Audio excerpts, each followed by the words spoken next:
Enzo Recto, kalaban ang katiwalian at kasinungalingan, kakampi sa katotohanan at kabutihan.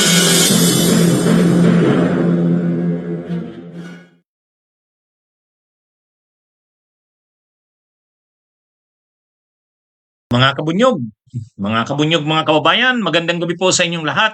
Welcome po sa isang namang episode ng ating gabi-gabing talakayan. Mga kabunyog, ito, latest na balita. Pasok na sa radar ng ombudsman si Rubin Padilla sa posibleng anomalya sa mga infra projects niya. Yan. Ayon sa ombudsman, mga kabunyog, kay Ombudsman Boying Rimulya, sisilipin nila. Ayan, mga kabunyog, sisilipin, titingnan. Binunyag niya ngayon, nag-appear siya sa Sandigan Bayan, nagtistigo siya laban kay Bong Revilla sa malversation case against dito. Ngayon, maraming binunyag si dating DPWH Secretary Manny Bunuan. Sabi niya, may sinabmit sa kanya si dating DPWH Undersecretary Bernardo, listahan ng mga projects, request ni Bongo, request ni Padilla, request ni Jingoy Estrada, request ni Bong Revilla. O yun, mga list ng mga projects, mga kabunyog. Ay ngayon, lumalabas na ito palang si Rubin Padilla ay rin. May listahan din ng mga projects, infra projects. Siyempre kasama na doon flood control, sinabmit sa DPWH kay Manny Bunuan, idinaan kay Yusek Bernardo. O yun. So, kaya, kumbaga, hindi lang pala si Jingoy Estrada, hindi lang pala si Bong Revilla, pati pala itong sila Padilla. Kaya sabi ni Ombudsman Boying Rimulya, alangan namang hindi natin yan tingnan. Ano ba yung mga projects na yan?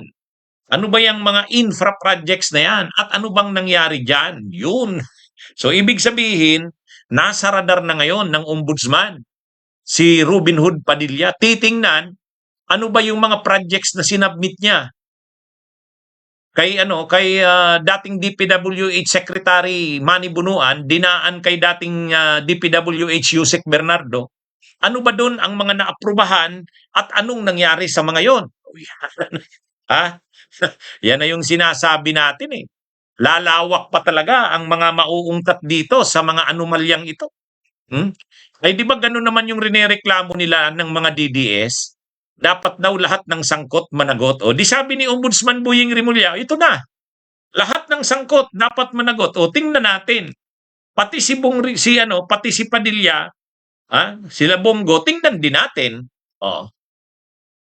Sabi ni Ombudsman Boying, wala tayong kinikilingan. Kaya maganda ito, mga kabunyog, may aabangan na naman tayo. Yan mismo po ang sinabi ni, ganito ang pagkakasabi ni Ombudsman Boying. Kailangan silipin yung list of infrastructure projects na yan that DPWH Yusek Bernardo submitted to Bunuan. Alam ng taong bayan na wala tayong kinikilingan kahit mga senador pa yan. O yun. Kaya ito na, mga kabunyog. Hindi naman galing kay Ombudsman Boying Rimulya yon, galing kay dating DPWH Secretary Manny Bunuan. Yan na yung sinasabi natin. Pag itong si Manny Bunuan nag-cooperate, ito ang marami talagang alam. Ito talaga yung maraming alam. Kasi siya ang secretary . Siya ang secretary. So alam niya lahat.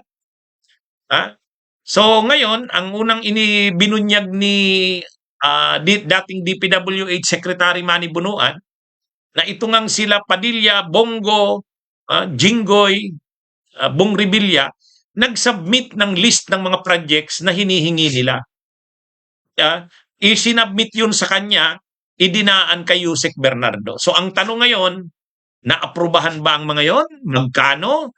Ano-anong mga projects yun? Saan-saan? At anong status nun? Yun. Yan na daw ngayon ang bubusisiin ng ombudsman. Patay. Patay, mga kabunyog, mga kababayan. Kaya hindi na ano ngayon, o paano na yan Robin Hood Padilla?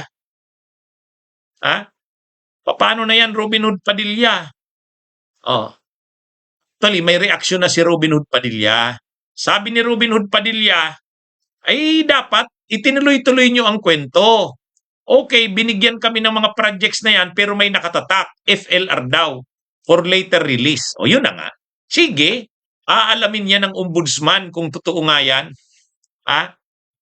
Totoo ba yung sinasabi ni Robin Hood Padilla na ang nangyari sa mga projects na yan, FLR, for later release?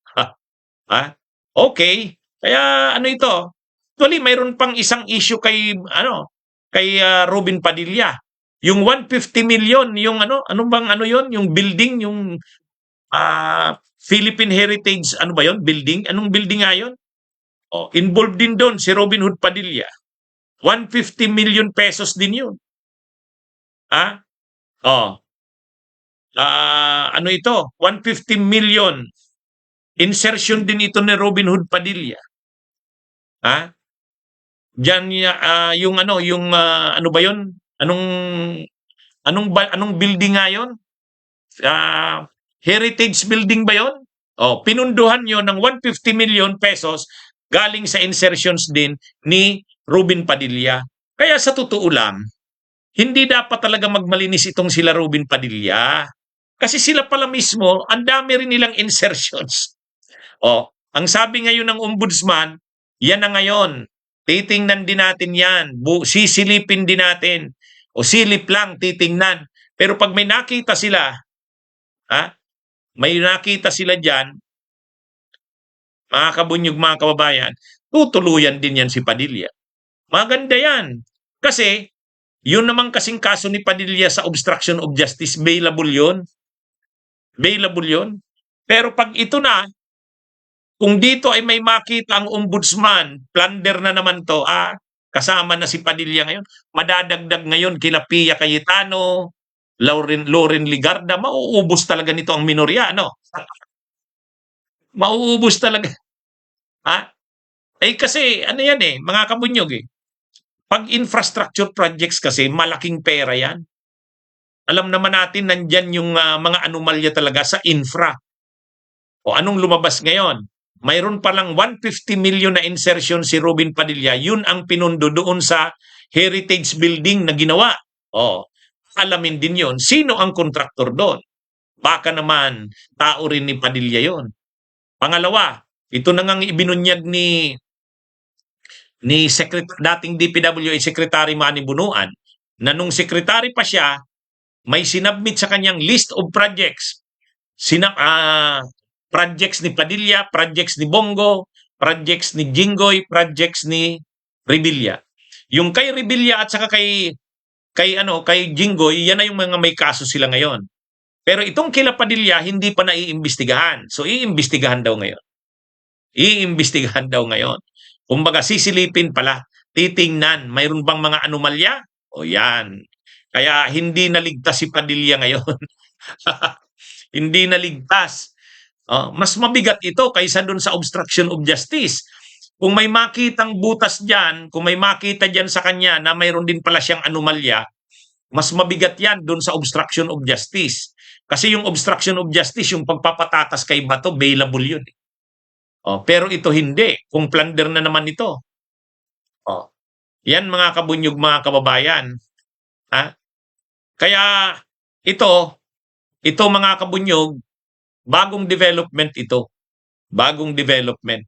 Nabanggit na ang pangalan ni Padilla, ni Bongo, aside pa, opera pa kay Jinggoy at kay Bong Revilla. So ito ang bagong development ngayon, mga kabunyog.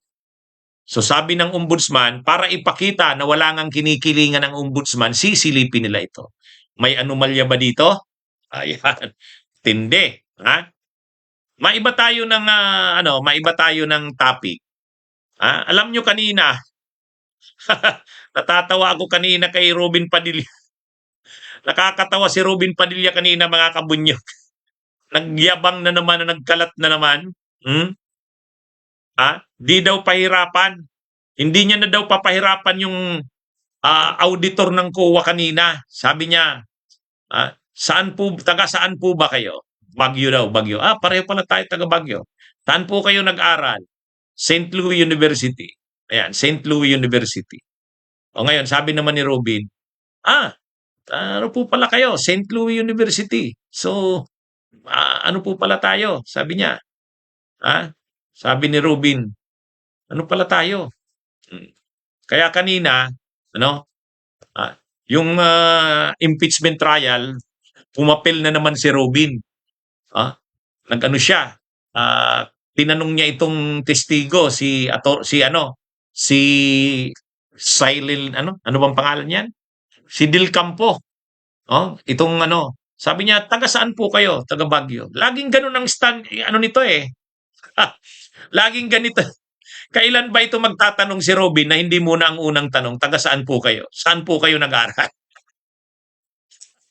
Pero ang sabi ni Robin niya na, hindi ko na po kayo pahihirapan. Taga Baguio pala kayo. Bakit? Mahirap ba ang tanong mo, Robin? Mahirap ba ang tanong ni Robin Padilla? Nahihirapan ba ang mga testigo sa mga tanong niya? Natatawa ko kanina nung entrada ni Robin eh. Sabi ni Robin, taga saan po kayo? Taga Baguio. Saan po kayo nag-aral? Sa St. Louis University. So hindi ko na po kayo pahihirapan.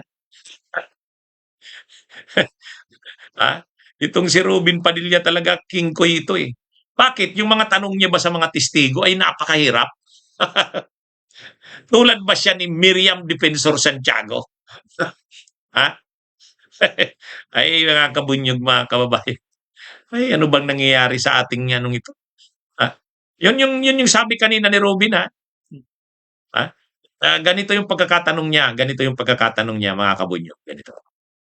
Ayan yan yung transcript. Ayan, yan. Anuhin natin. Sabi kanina, tanong ni Robin, Senator Judge Robin Padilla, kayo po ay taga Baguio? Sabi nung COA auditor, Silene Del Campo, yes po, Your Honor. Sabi ni Padilla, ako po ay taga Baguio din. Saan po kayo nag-graduate? Sa St. Louis University po. Alumnus din po ako niyan. Sa Boys High po ako. Dahil po dyan, hindi ko na po kayo papahirapan. Yan yung sabi ni Robin.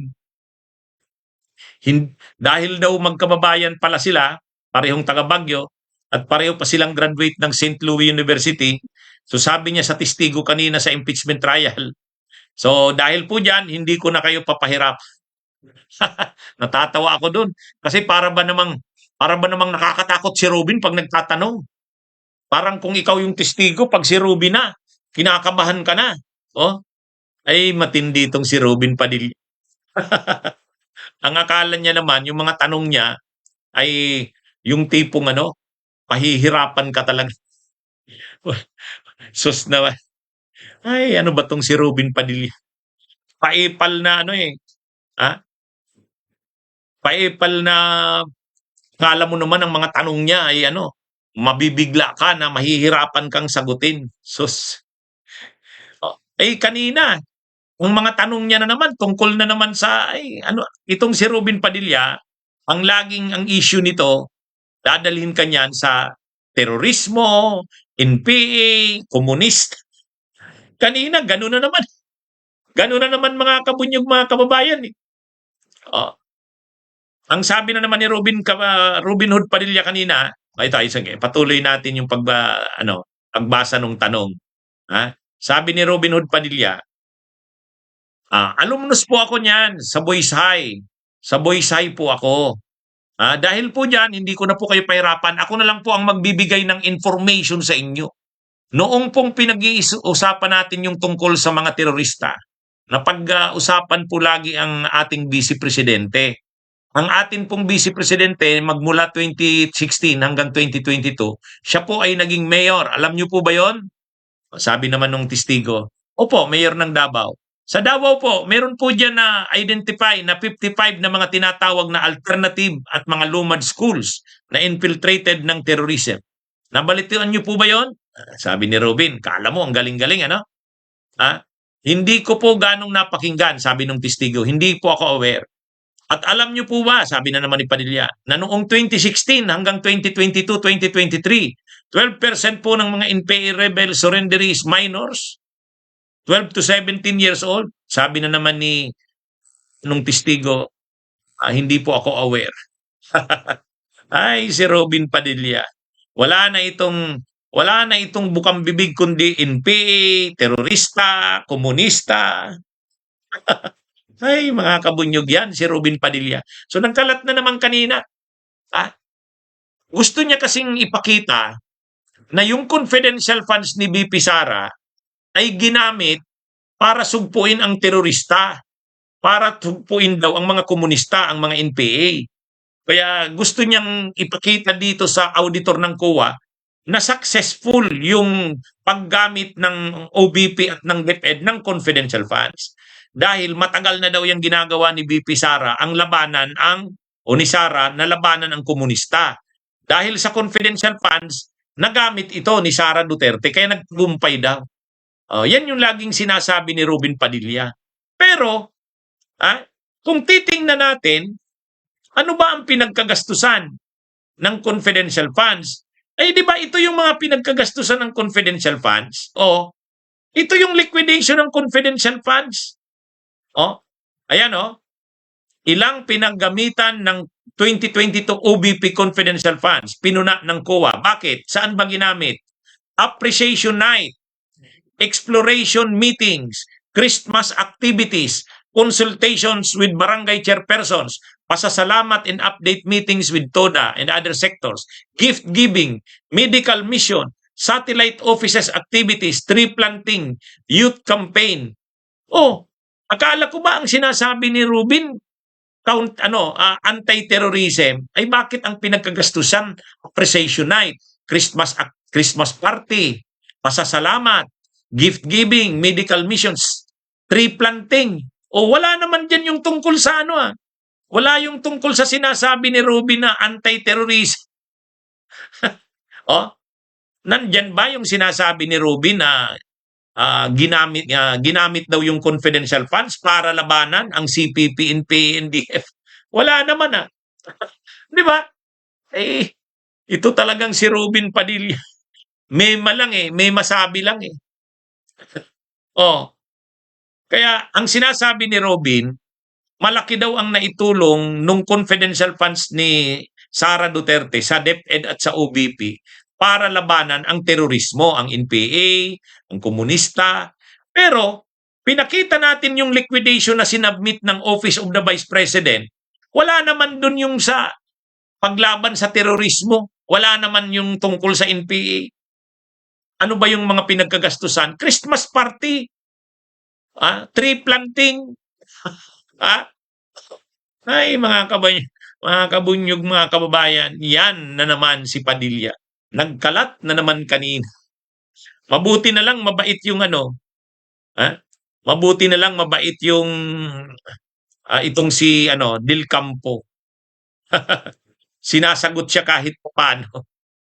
Pero yung banat ni Robin pagsimula pa lang sabi niya, taga Baguio ka pala, graduate ka pala ng St. Louis University. Sige, dahil dyan, hindi na kita pahihirapan. Bakit? Mahirap ba ang mga tanong niya? Mahirap ba ang mga tanong niya? Ay, itong si Robin Padilla, mga kabunyog. Ay. Anyway, okay, mga kabunyog, mga kabayan, magandang gabi sa inyong lahat. Mabuhay po tayo.